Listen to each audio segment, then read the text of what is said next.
Coffee ready. ತಗೊಳ್ಳಿ.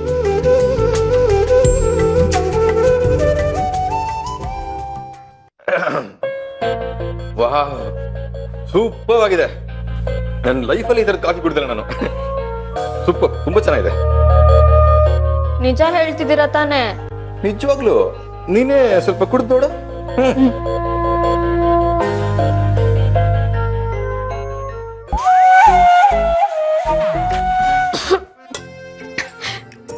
ಏನ್ ರಂಜಿತ್ ಇದು ಕಾಫಿನ? ಇದು ಇಷ್ಟೊಂದು ಸ್ಟ್ರಾಂಗ್ ಆಗಿದೆ, ಕುಡಿದ್ಮೇಲೆ ಸ್ಟ್ರಾಂಗ್ ಆಗಿದೆ ಅಂತ ಹೇಳ್ಬೇಕಿತ್ತು ತಾನೆ.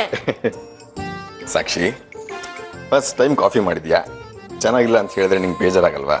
ಅದಕ್ಕೆ ಹೇಳಿ. ಓಕೆ, ಹಾಲು ಬೆರೆಸ್ಕೊಡ್ತೀನಿ ರೀ.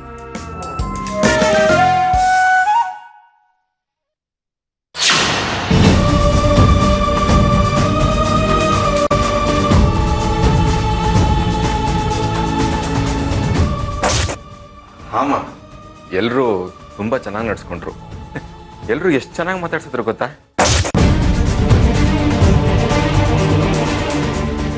ನನಗೊಂದು ಕಪ್ಪು ಕಾಫಿ ಸಿಗ್ಬೋದಾ?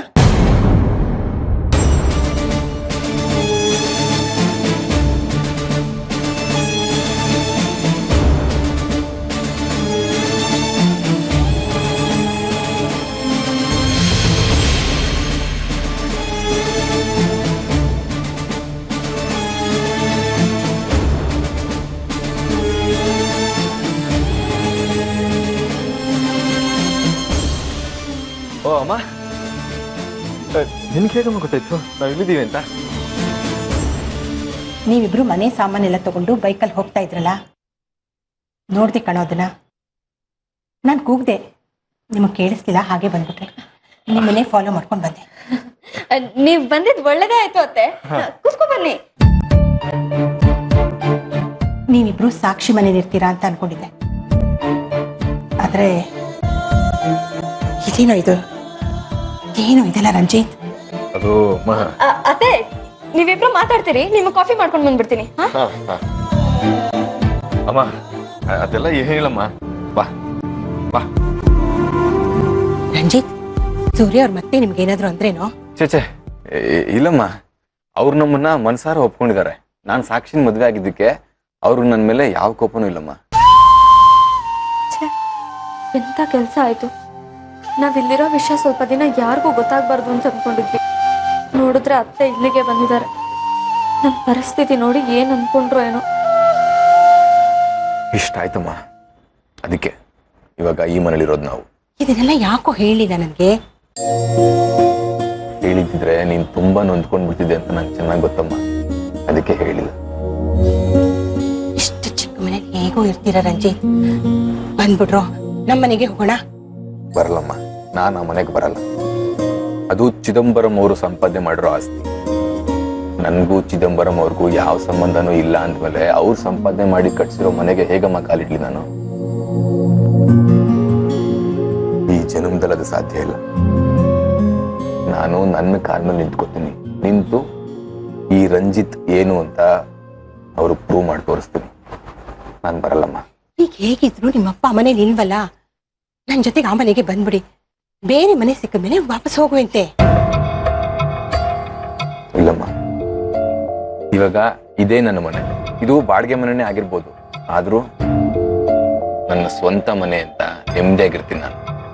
ಅಲ್ಲಿಗೆ ಬಂದು ಹೇಳಿ ಅನ್ಸ್ಕೊಡಲ್ಲ. ಸಾಕ್ಷಿ, ನೀನಾದ್ರೂ ಹೇಳಮ್ಮ. ಅತ್ತೆ, ರಂಜಿತ್ ಚಿದಂಬರಂ ಮಗ ಅಂತ ಈಗಾಗ್ಲೇ ನನ್ನ ಅಣ್ಣ ತಮ್ಮ ಇಬ್ರು ನಮ್ಮನ್ನ ದ್ವೇಷ ಮಾಡ್ತಾ ಇದ್ದಾರೆ.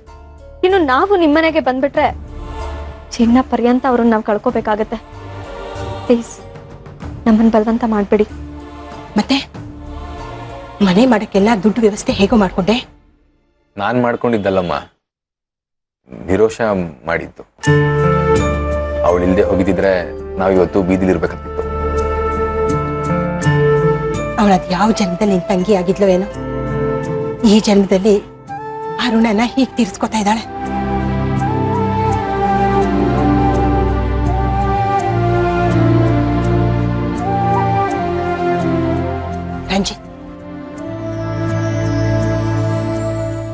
ತಗೋ ಈ ದುಡ್ಡನ್ನ ಮತ್ತೆ ಏನಾದ್ರೂ ಬೇಕಾದ್ರೆ ನನ್ನನ್ನು ಕೇಳು. ಇಲ್ಲ ಬೇಡಮ್ಮ, ಹಾಗೇನಾದ್ರೂ ಬೇಕಾದ್ರೆ ನಾನೇ ಕೇಳಿಸ್ಕೊತೀನಿ.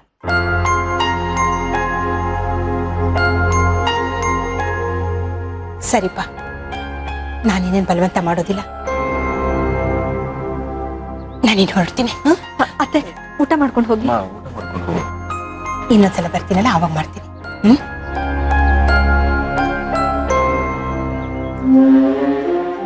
ಬರ್ತೀನಿ ರಂಜಿತ್. ಸರಿಮ್ಮ, ನಿನ್ಗೆ ಯಾವಾಗ್ಲೂ ನಮ್ಮನ್ನು ನೋಡ್ಬೇಕು ಅನ್ಸಿದ್ರು ಧಾರಾಳವಾಗಿ ಬರ್ಬೋದು ನೀನು. ಬರ್ಲಾ? ಬಾಯ್.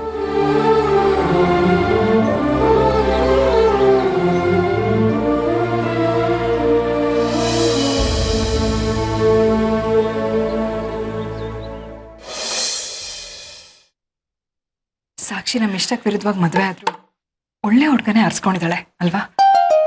ಹೌದಾ ಆರ್ತಿಯವ್ರೆ, ನೀವು ಹೇಳಿದ್ ನಿಜ. ನಮಗೆ ಪರಿಚಯ ಇರೋರೆಲ್ಲ ಫೋನ್ ಮಾಡಿ ಕೇಳ್ತಾ ಇದ್ದಾರೆ, ನಿಮ್ಮ ಮಗಳು ಮದುವೆಗೆ ಒಂದು ಮಾತು ನಮ್ಮನ್ನ ಕರೀಲಿಲ್ವಲ್ಲ ಅಂತ. ನಾನೇನೋ ಹೇಳಿ ಮ್ಯಾನೇಜ್ ಮಾಡಿದ್ದೀನಿ ಸೂರ್ಯ ಅವರೇ. ಒಳ್ಳೆ ಕೆಲಸ ಮಾಡಿದ್ವಿ. ಒಟ್ಟಿನಲ್ಲಿ ಅವರಿಬ್ರು ಚೆನ್ನಾಗಿದ್ರೆ ಹೇಗೋ ನಾವು ಅವರಿಬ್ರು ಮದುವೆ ಮಾಡೋಕ್ಕಾಗಲಿಲ್ಲ. ಅಟ್ಲೀಸ್ಟ್ ಅವ್ರನ್ನ ಇವತ್ತು ಮನೆಗೆ ಊಟ ಕರಿಬೋದಲ್ವಾ? ಅದಕ್ಕೇನಂತೆ, ಕರೀರಿ. ನಾವು ಸಾಕ್ಷಿನ ನೋಡಿದಾಗ ಅವಳಿಗೂ ಒಂದು ಸಮಾಧಾನ. ಇಮಿಡಿಯೇಟ್ ಆಗಿ ಫೋನ್ ಮಾಡಿ. ಸರಿ ಸೂರ್ಯ ಅವ್ರೆ.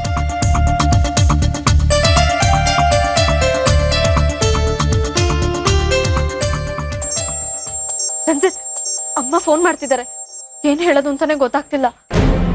ಗಾಬರಿ ಆಗ್ಬೇಡ, ರಿಸೀವ್ ಮಾಡಿ ಮಾತಾಡು. ಆದ್ರೆ ನಮ್ಗಿರೋ ತೊಂದರೆ ಅವ್ರಿಗೆ ಗೊತ್ತಾಗೋದು ಬೇಡ. ಹುಷಾರಾಗಿ.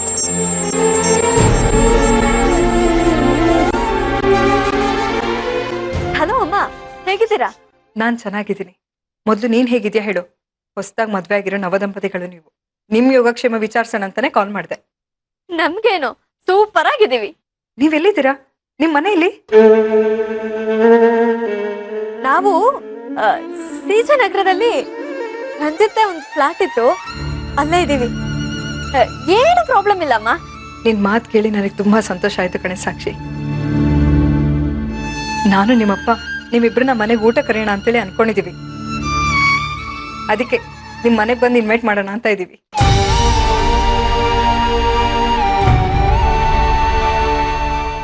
ನೀವು ಇಲ್ಲಿಗೆ ಬರ್ತೀರಾ?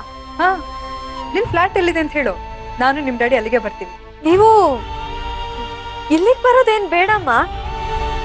ಯಾಕೆ ಹಾಗಂತ ಇದೆಯಾ? ನಾವು ನಿಮ್ಮನೆ ಬಂದ್ರೆ ನಿನಗೆ ಖುಷಿ ಆಗತ್ತೆ ಅಂತ ಅನ್ಕೊಂಡ್ರೆ ನೀನ್ ನೋಡಿದ್ರೆ ಬೇಡ ಅಂತ ಹೇಳ್ತಾ ಇದೆಯಲ್ಲ ಸಾಕ್ಷಿ. ಯಾಕೆ ನಾವು ನಿಮ್ಮನೆ ಬರೋದು ಇಷ್ಟ ಇಲ್ವಾ? ಇಷ್ಟನೇ ಅಮ್ಮ, ಆದ್ರೆ ಇದೇನೇ ಸಾಕ್ಷಿ, ಒಂದ್ಸಲ ಇಷ್ಟ ಅಂತ್ಯ, ಇನ್ನೊಂದ್ಸಲ ಬೇಡ ಅಂತ ಹೇಳ್ತೀಯ. ನಿನ್ ಮಾತ್ರ ನಾನು ಹೇಗೆ ಅರ್ಥ ಮಾಡ್ಕೊಳ್ಬೇಕು ಹೇಳು? ನಾನ್ ಹೇಳಿದ್ದು ನೀವು ಇಲ್ಲಿವರೆಗೂ ಬರೋದ್ ಯಾಕೆ, ನಾವಿಬ್ರೆ ಅಲ್ಲಿಗೆ ಬಂದ್ಬಿಡ್ತೀವಿ ಅಂತ. ನಾವು ನಿಮ್ ಮನೆ ನೋಡ್ಬೇಕು ಅಂತ ಅನ್ಕೋತಾ ಇದ್ರೆ ನೀವು ನಮ್ಮ ಮನೆಗ್ ಬರ್ಬೇಕು, ನಾವ್ ಹೇಗ್ ಜೀವನ ಮಾಡ್ತಿದೀವಿ ಅಂತ ನೋಡ್ಬೇಕು, ಈ ಆಸೆ ನಮ್ಗೂ ಇದೆಯಮ್ಮ. ಆದ್ರೆ ನೀವು ಇಲ್ಲಿವರೆಗೂ ಈ ಟ್ರಾಫಿಕ್ ನಲ್ಲಿ ಯಾಕೆ ಬರಕ್ ಹೋಗ್ತೀರಾ? ಅದು ಅಲ್ಲದೆ ಡ್ಯಾಡಿಗೆ ತುಂಬಾ ದೂರ ಪ್ರಯಾಣ ಮಾಡಿದ್ರೆ ಬ್ಯಾಕ್ ಪೇನ್ ಬರುತ್ತಲ್ವಾ, ಅದಕ್ಕೆ ಹೇಳ್ದೆ. ನೀನ್ ಹೇಳೋದು ಸರಿ. ಸಾಕ್ಷಿ, ರಂಜಿತಿ ಫೋನ್ ಕೊಡು, ಅವ್ರನ್ನ ಇನ್ವೈಟ್ ಮಾಡ್ತೀನಿ. ನಾನೇ ರಂಜಿತಿಗೆ ಹೇಳ್ತೀನಮ್ಮ. ಅಮ್ಮ, ನಾವಲ್ಲಿಗೆ ಬಂದ್ರೆ ಆದಿ ಆರ್ಯ ಮತ್ತೇನಾದ್ರೂ ಅನ್ಬೋದು. ನಾವಲ್ಲಿಗೆ ಬರೋದ್ ಬೇಡ ಅಂತ ಅನ್ಸುತ್ತೆ. ಸಾಕ್ಷಿ, ನೀನ್ ಅದ್ರ ಬಗ್ಗೆ ಯೋಚನೆ ಮಾಡ್ಬೇಡ. ಅವರಿಬ್ರು ಇವತ್ತು ಮನೇಲಿ ಇರಲ್ಲ. ಆರ್ತಿಯವ್ರೆ, ಫೋನ್ ಕೊಡಿ, ನಾನು ಮಾತಾಡ್ತೀನಿ. ಸಾಕ್ಷಿ, ಒಂದ್ ನಿಮಿಷ, ನಿಮ್ ಪಪ್ಪಂಗ್ ಕೊಡ್ತೀನಿ.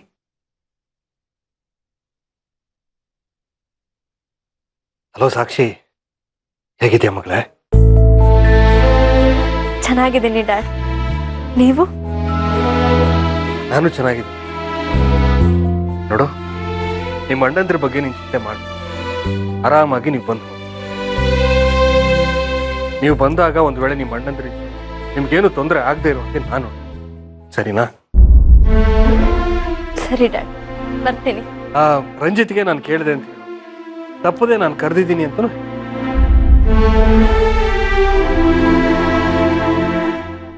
ಆಯ್ತು ಡ್ಯಾಡ್, ಹೇಳಿ ಕರ್ಕೊಂಡ್ ಬರ್ತೀನಿ. ಸರಿ ಮಗಳೇ, ನಿನಗೋಸ್ಕರ ಕಾಯ್ತಾ ಇರ್ತೀವಿ. ಟೇಕ್ ಕೇರ್, ಬಾಯ್. ಓಕೆ ಡ್ಯಾಡ್, ಬಾಯ್. ಏನಂದ್ರು ಅಮ್ಮ? ಯಾಕೆ ಡಲ್ ಅದೆ? ಅಮ್ಮ ಇಬ್ರು ನಮ್ಮನ್ನ ಊಟಕ್ಕೆ ಕರೆಯೋದಕ್ಕೆ ಇಲ್ಲಿಗೆ ಬರ್ತೀನಿ ಅಂದ್ರು. ಬೇಡ ಅಂತ ಹೇಳಿದ್ದಿಲ್ಲ, ಮತ್ತೆ ಯಾಕೆ ಯೋಚನೆ ಮಾಡ್ತಿದ್ಯಾ? ಅವ್ರು ಇಲ್ಲಿಗೆ ಬರ್ತಾ ಇಲ್ಲ, ಆದ್ರೆ ನಮ್ಮನ್ನ ಅವ್ರ ಮನೆಗೆ ಊಟಕ್ಕೆ ಕರಿತಾ ಇದ್ದಾರೆ. ಹೋಗ್ಲೇಬೇಕಂತ. ಯಾಕೆ ಮತ್ತೆ ನಿಮ್ಮ ಅಣ್ಣ ತಮ್ಮನ ಹತ್ರ ಅವಮಾನ ಮಾಡಿಸ್ಕೊಳ್ಬೇಕಂತ? ಹಾಗೆಲ್ಲ ಏನೂ ಆಗಲ್ಲ ಅಂತ ಡ್ಯಾಡಿ ಹೇಳ್ತಿರು ರಂಜಿತ್. ಆದಿ ಆರ್ಯ ಇಬ್ರು ಮನೇಲಿ ಇರೋದಿಲ್ವಂತೆ. ಅವ್ರು ಇರ್ಲಿ ಬಿಡ್ಲಿ, ನನಗಂತೂ ಆ ಮನೆಗೆ ಬರಕ್ಕೆ ಇಷ್ಟ ಇಲ್ಲ ಸಾಕ್ಷಿ. ಯಾಕಂದ್ರೆ ನೀನ್ ಹೋಗ್ಬಾ ಸಾಕ್ಷಿ, ನಂಗೇನು ಬೇಜಾರಿಲ್ಲ. ಪ್ಲೀಸ್ ರಂಜಿತ್, ನಾನು ಡ್ಯಾಡಿಗೆ ಈಗಾಗಲೇ ಮಾತು ಕೊಟ್ಬಿಟ್ಟಿದ್ದೀನಿ. ಡ್ಯಾಡಿಗೋಸ್ಕರ ನಾನಾದ್ರೂ ಹೋಗ್ಲೇಬೇಕು.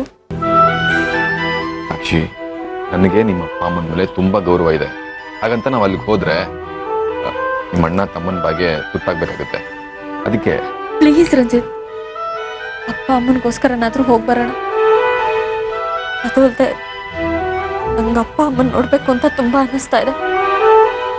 ಹಾಗಲ್ಲ ಅಂತ ಹೇಳ್ಬೇಡಿ ರಂಜಿತ್, ಪ್ಲೀಸ್. ಸರಿ ಆಯ್ತು, ಆದ್ರೆ ಒಂದ್ ಮಾತು, ಅಕಸ್ಮಾತ್ ಅಲ್ಲಿ ಏನಾದ್ರು ಮತ್ತೆ ನನಗೆ ಅಗೌರವ ಆದ್ರೆ ಯಾವತ್ತೂ ನೀನು ಆ ಮನೆ ಕಡೆ ತಿರುಗೂ ನೋಡಲ್ಲ ಅಂತ ನಂಗೆ ಮಾತು ಕೊಡ್ಬೇಕು.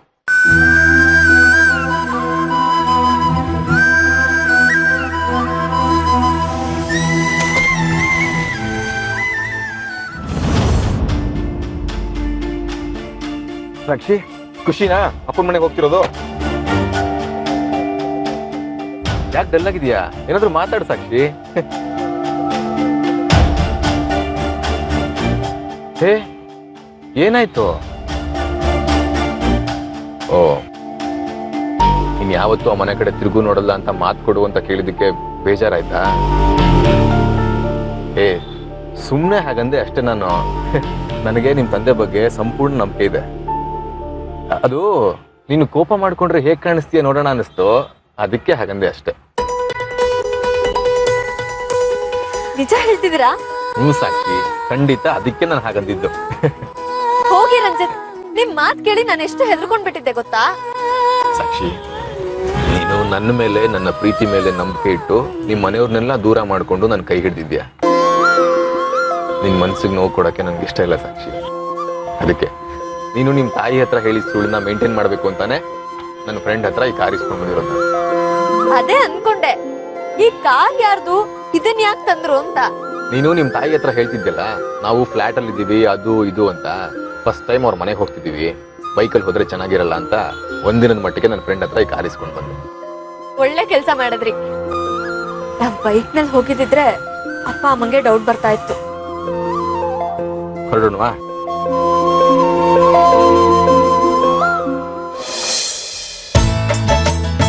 ಅರೆ ಸೂರ್ಯವ್ರೆ, ಸಾಕ್ಷಿ ಮತ್ತೆ ರಂಜಿತ್ ಬಂದ್ರು, ಬನ್ನಿ.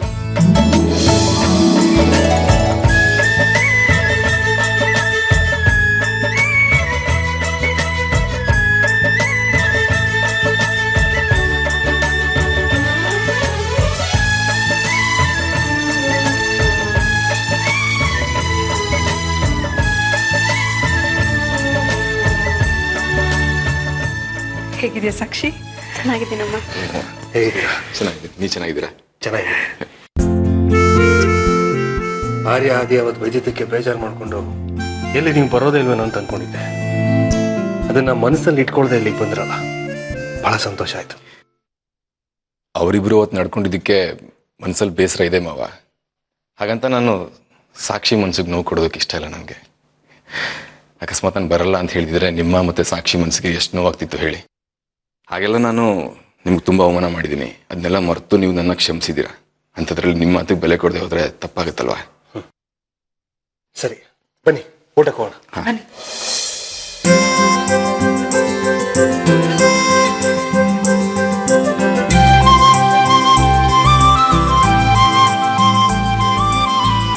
ಬಡಿಸ್ಲಾ? ಪರವಾಗಿಲ್ಲಮ್ಮ, ನಾವೇ ಬಡಿಸ್ಕೊಳ್ತೀವಿ.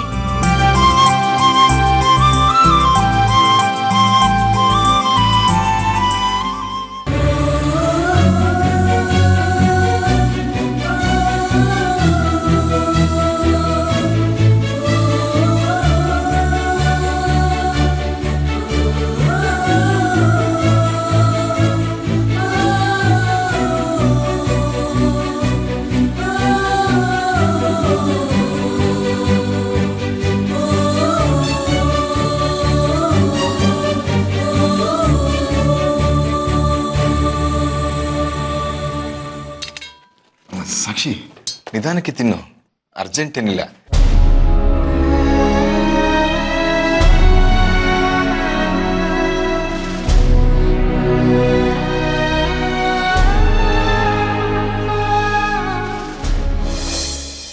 ನೋಡು ಸಾಕ್ಷಿ, ಹೇಗಿದೆ ಇದು? ಹಾ, ಚೆನ್ನಾಗಿದೆ. ಸಾಕ್ಷಿಗಂತೂ ತುಂಬಾ ಇಷ್ಟ ಆಯ್ತು. ಮತ್ತೆ ಮುಂದೆ ಏನ್ ಮಾಡ್ಬೇಕು? ನಮ್ ಜೀವನಕ್ಕೇನು ತೊಂದರೆ ಇಲ್ಲ ಅಮ್ಮ. ರಂಜಿತ್ ಹತ್ರ ತುಂಬಾ ಸೇವಿಂಗ್ಸ್ ಇದೆ.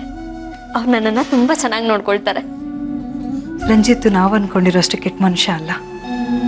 Is a gentleman. ನೀನು ಅವ್ರನ್ನ ಮದುವೆ ಆಗಿದ್ದು ಒಳ್ಳೇದಾಯ್ತು. ನಾನು ಅವಳನ್ನ ಮದ್ವೆ ಆದೆ ಅನ್ನೋದಕ್ಕಿಂತ ಅವಳು ನನ್ನ ಮದ್ವೆ ಆಗಿ ಒಳ್ಳೆ ದಾರಿಲಿ ನಡೆಯೋದು ಹೇಗೆ ಅಂತ ಕಲ್ಸಿದ್ದಾಳೆ. ಅದಕ್ಕೆ ಸಾಕ್ಷಿಗೆ ಎಷ್ಟು ಥ್ಯಾಂಕ್ಸ್ ಹೇಳಿದ್ರು ಸಾಲದು. ಗುಡ್. ಒಟ್ನಲ್ಲಿ ನೀವು ಚೆನ್ನಾಗಿರ್ಬೇಕು ಅಷ್ಟೇ. ಚೆನ್ನಾಗೇ ಇರ್ತೀವಿ ಅನ್ನೋ ನಂಬಿಕೆ ಇದೆ. ನಂಬಿಕೆನ ನಂಬಿ ಬದುಕೋದಕ್ಕಿಂತ ದುಡಿಮೆನ ನಂಬಿ ಬದುಕೋದು ಮುಖ್ಯ. ಆಗ ಪ್ರೀತಿ, ವಿಶ್ವಾಸ, ನಂಬಿಕೆ ಎಲ್ಲ ಹತ್ರ ಆಗುತ್ತೆ. ಇಲ್ಲಾಂದ್ರೆ ಎಲ್ಲ ದೂರ ಆಗ್ಬಿಡುತ್ತೆ. ಲೈಫಲ್ಲಿ ದುಡ್ಡು ಎಷ್ಟು ಇಂಪಾರ್ಟೆಂಟು ಅಷ್ಟೇ ಇಂಪಾರ್ಟೆಂಟು ನಾವು ಹೇಗೆ ಲೈಫ್ನ ಲೀಡ್ ಮಾಡ್ತೀವಿ. ಗೊತ್ತು, ರಂಜಿತ್ ಖಂಡಿತ ಅದನ್ನೆಲ್ಲ ನಿಭಾಯಿಸ್ತಾರೆ ಅನ್ನೋ ಭರವಸೆ ನನ್ಗಿದೆ. ಅದಕ್ಕೆ ಅವರೊಂದು ಬಿಸ್ನೆಸ್ ಶುರು ಮಾಡ್ಬೇಕು ಅಂತಿದ್ದಾರೆ. ಏನ್ ಬಿಸ್ನೆಸ್ ಮಾಡ್ಬೇಕು ಅಂತಿದ್ಯಾ? 2 ಬಿಸ್ನೆಸ್ ಇದೆ ಮಾವ. ಅದರಲ್ಲಿ ಯಾವ್ದಾದ್ರು ಒಂದನ್ನ ಫಸ್ಟ್ ಶುರು ಮಾಡ್ಬೇಕು ಅಂತ ಅಂದ್ಕೊಂಡಿದ್ದೀನಿ. ಬಿಸ್ನೆಸ್ಗೆ ಎಷ್ಟು ದುಡ್ಡು ಬೇಕಾಗ್ಬೋದು? ಒಂದ್ 50 ರಿಂದ 60 ಲಕ್ಷ ಆಗುತ್ತೆ ಅಂತ ಹೇಳ್ತಿದ್ರು. ಮತ್ತಷ್ಟು ದುಡ್ಡಿಗೆ ಏನ್ ಮಾಡ್ತೀರಾ? ನಿಮ್ ತಂದೆ ಹತ್ರ ನಾನು ಕೊಡಿಸ್ಲಾ?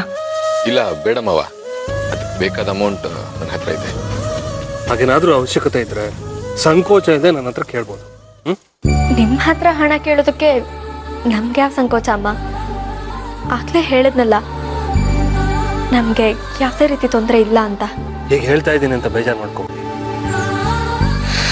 ನನ್ನ ಫ್ರೆಂಡ್ ಮಗಳೊಬ್ಳು ಹೀಗೆ ಲವ್ ಮ್ಯಾರೇಜ್ ಆಗಿತ್ತು. ಅವ್ರ ಅಪ್ಪ ಅಮ್ಮ ಕೇಳಿದಾಗಲೆಲ್ಲ ನಾವು ಸುಖವಾಗಿದ್ವಿ ಅಂತ ತೋರಿಸ್ಕೊಂಡ. ಇವರು ಅವ್ರು ಸುಖವಾಗಿದ್ದಾರೆ ಅಂತ ಸುಮ್ಮನೆ ಇದ್ರು. ಆಮೇಲೆ ಒಂದಿನ ಅವ್ರ ಮನೆಗೆ ಹೋಗಿ ನೋಡಿದಾಗಲೇ ಗೊತ್ತಾಗಿದ್ದು ಅವರೆಷ್ಟು ಕಷ್ಟಪಡ್ತಾ ಇದ್ದಾರೆ ಅಂತ. ಆದ್ರೆ ನಮ್ಗೆ ಆ ರೀತಿ ಯಾವ ಸಮಸ್ಯೆನೂ ಇಲ್ಲ. ನಮ್ ನಿಜವಾಗ್ಲೂ ಸುಖವಾಗಿದ್ದೀವಿ. ನೀವಿಬ್ರು ಅನ್ಯೋನ್ಯವಾಗಿ ಸುಖವಾಗಿದ್ರೆ ನಮ್ಗಷ್ಟೇ ಸಾಕು ಕಣೆ ಸಾಕ್ಷಿ. ಸರಿ ಮಾವ, ನಾವಿನ್ ಹೊರಡ್ತೀವಿ. ಲೇಟ್ ಆದ್ರೆ ಟ್ರಾಫಿಕ್ ಜಾಸ್ತಿ ಆಗುತ್ತೆ. ಓಕೆ.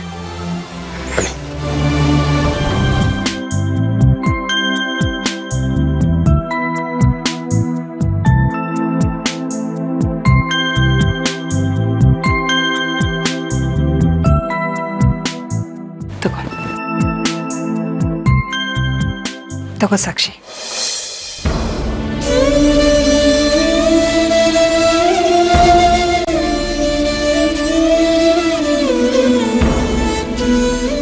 ಅಮ್ಮ, ನನಗಿದೆಲ್ಲ ಬೇಡ. ನನಗೆ ನಿಮ್ಮೆಲ್ಲರೂ ಪ್ರೀತಿ ಸಾಕು. ಇದು ನಿನ್ನ ಮದುವೆಗೆ ಅಂತ ಮಾಡಿಸಿಟ್ಟಿದ್ದು ಒಡವೆಗಳ ಕಡೆ. ಬೇಡ ಅಂತ ಹೇಳ್ಬೇಡ, ನಿಂದೇ ಒಡವೆ. ಈಗಾಗಲೇ ರಂಜಿತ್ ನನಗೋಸ್ಕರ ತುಂಬಾ ಒಡವೆಗಳಿಗೆ ಆರ್ಡರ್ ಕೊಟ್ಟಿದಾರಮ್ಮ. ಮತ್ತೆ ಇದನ್ನೆಲ್ಲ ತಗೊಂಡು ನಾನೇನ್ ಮಾಡ್ಲಿ ಹೇಳಿ? ಅಕಸ್ಮಾತ್ ನನಗ್ ಬೇಕು ಅಂದ್ರೆ ನಾನೇ ಬಂದು ತಗೊಂಡು ಹೋಗ್ತೀನಿ, ಸರಿನಾ? ಸಾಕ್ಷಿ, ಆರ್ತಿ ಅವರೇ, ಅವಳಿಗೆ ಬಲವಂತ ಮಾಡ್ಬೇಡಿ. ಬೇಕಾದಾಗ ಅವಳೇ ಬಂದು ತಗೊಂಡು ಹೋಗ್ತಾಳೆ.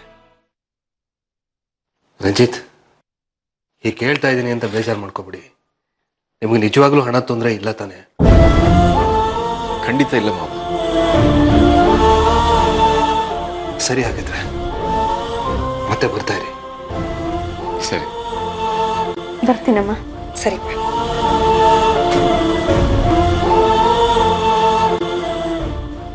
ಬರ್ತೀನಪ್ಪ. ಸರಿ, ಹುಷಾರು.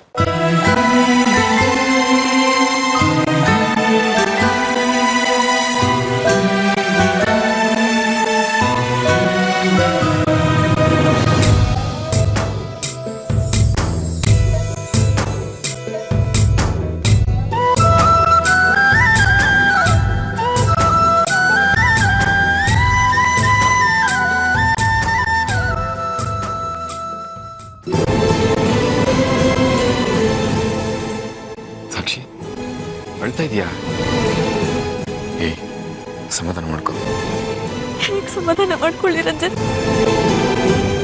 ನಮ್ ಕಷ್ಟ ಅವ್ರಿಗೆ ಗೊತ್ತಾಯ್ತು ಅನ್ಸುತ್ತೆ. ಅದಕ್ಕೆ ಅಪ್ಪ ಅಮ್ಮ ಇಬ್ರು ಸುತ್ತಿ ಬಳಸಿ ಅದನ್ನೇ ಕೇಳ್ತಾ ಇದ್ರು.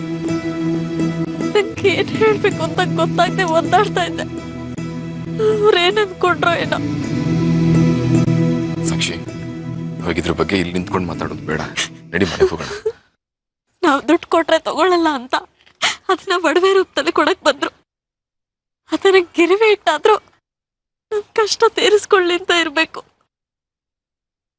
ಅವರು ಮನೆ ಕರೆದಿದ್ದೆ ಈ ಕಾರಣಕ್ಕೆ ಅಂತ ನಾನು ಮೊದಲೇ ಊಹಿಸಿದ್ದೆ ಸಾಕ್ಷಿ.